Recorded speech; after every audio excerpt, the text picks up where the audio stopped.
Steelers Nation, what's going on? Before we dive into today's exclusive report, let me start by saying this. The Pittsburgh Steelers are never satisfied with standing still. This organization is always looking for ways to improve, to evolve, and to sharpen every detail in pursuit of better results on the field. That mindset is what has kept this franchise relevant for decades. So if you appreciate in-depth Steelers coverage and real conversations about the future of this team, go ahead and hit that like button right now. It helps the channel a ton and lets me know you want more content like this. Now let's get into a story that could quietly shape the next chapter of Steelers football. And just a quick reminder, Steelers fans, if you want official Steelers gear, whether it's a TJ Watt jersey, cold weather hoodies, hats, or the newest Sideline pieces, the link to the official Fanatic store is below. They update it daily with new releases, and grabbing your gear through that link also supports the channel. As Pittsburgh prepares for another crucial postseason moment, there are already major questions looming beyond the current season.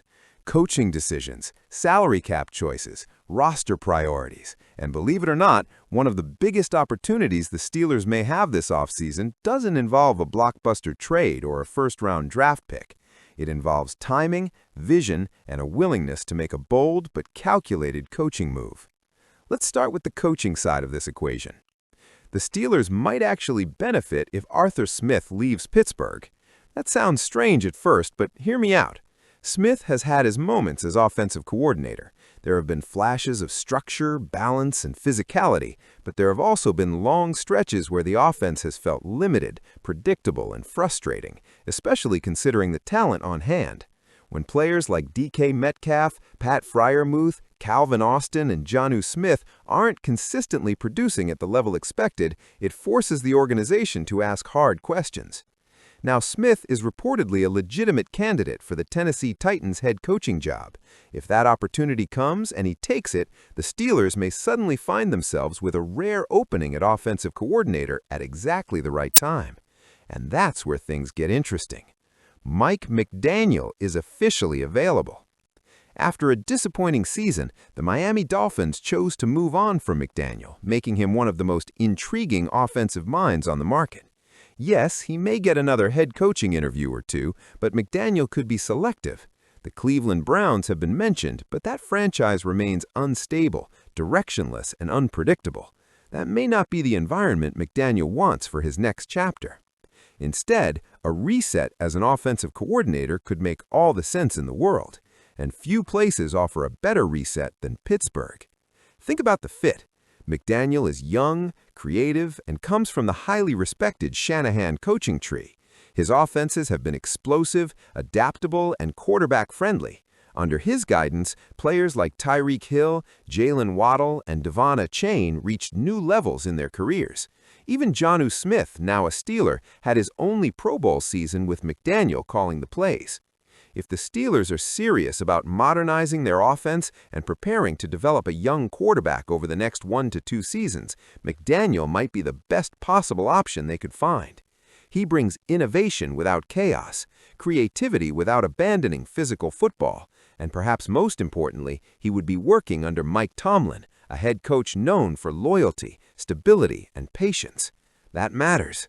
McDaniel wouldn't be walking into a franchise that fires coaches at the first sign of trouble. He'd be walking into an organization that allows systems to grow and coaches to build. For a coach looking to reestablish himself and prove his offensive vision still works at the highest level, Pittsburgh could be the perfect place to do it. And the timing is critical.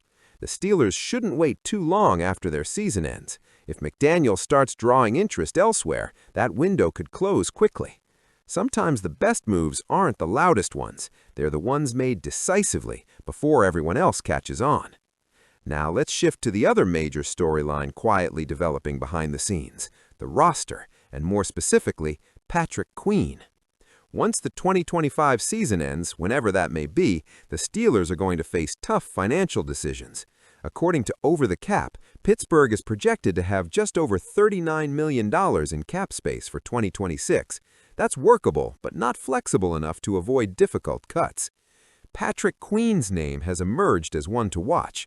Queen carries a cap hit of over $17 million in 2026, the 6th highest on the team. He's also set to earn a base salary north of $10 million, with an additional roster bonus. None of that money is guaranteed. From a purely financial standpoint, releasing Queen would save the Steelers over $13 million, even while absorbing some dead money. That's significant. But football decisions are never just about the spreadsheet. Queen has been one of the most polarizing players on the roster since arriving from Baltimore. On one hand, he led the team in tackles with 129 and earned Pro Bowl honors. On the other hand, he's been part of a defense that struggled with communication issues and collapsed during a brutal late-season losing streak. According to Pro Football Focus, he missed 31 tackles, the most in the NFL, and has had ongoing issues in coverage. That's the dilemma. Do you prioritize leadership, familiarity, and experience, or do you prioritize cap flexibility, efficiency, and long-term planning? The defense has stabilized heading into the wildcard matchup against Houston, and Queen's knowledge of the system is valuable. If the Steelers make a playoff run, it becomes even harder to justify moving on from him. There's also the question of Peyton Wilson. Could he step into a larger role? Possibly, but replacing a defensive signal caller is never simple, especially in a system built on communication and trust. This is where the Steelers' philosophy comes into play. Historically, they don't make rash decisions. They don't cut key veterans lightly. And that's why, despite the cap savings, it would still be somewhat surprising if Queen is released unless the team feels extremely confident in their depth and direction. What ties these two storylines together is opportunity. The Steelers are at a crossroads where smart, proactive decisions could elevate this team from competitive to dangerous. A potential coaching upgrade on offense, a critical evaluation of expensive veterans, a clear vision for the next phase of the roster. Nothing here is guaranteed, but the pieces are lining up in a way that could allow Pittsburgh to make one of the most important off-field moves of the Mike Tomlin era if they act decisively. And at the center of everything, as always, is quarterback Aaron Rodgers. Rodgers has been the stabilizing force this offense desperately needed. His experience, command at the line of scrimmage, and ability to deliver in key moments are major reasons why the Steelers are hosting a playoff game instead of watching from home. But as much as the focus is on Monday night, there's an unavoidable reality hovering in the background: Rodgers' future. Depending on how this playoff game unfolds, the offseason could become complicated very quickly. If the Steelers play well in advance, the conversation likely shifts toward continuity and another run in 2026. But if the season ends in a brutal loss, especially one where Rodgers takes excessive punishment, retirement suddenly becomes a very real possibility. And if Rodgers decides to walk away, the Steelers could once again find themselves searching for a quarterback. That's where things take an unexpected turn. On a recent episode of the Kaboly and Mack Show, Steelers insiders Mark Kaboly and Chris Mack discussed possible off-season scenarios surrounding Rodgers. During that conversation, Kaboly dropped a name that immediately caught the attention of Steelers fans paying close attention: Davis Mills. According to Kaboly, if Aaron Rodgers retires and does not return next season, the Steelers could look to pursue Texans backup quarterback Davis Mills. On the surface, that may sound surprising. Mills is not a flashy name.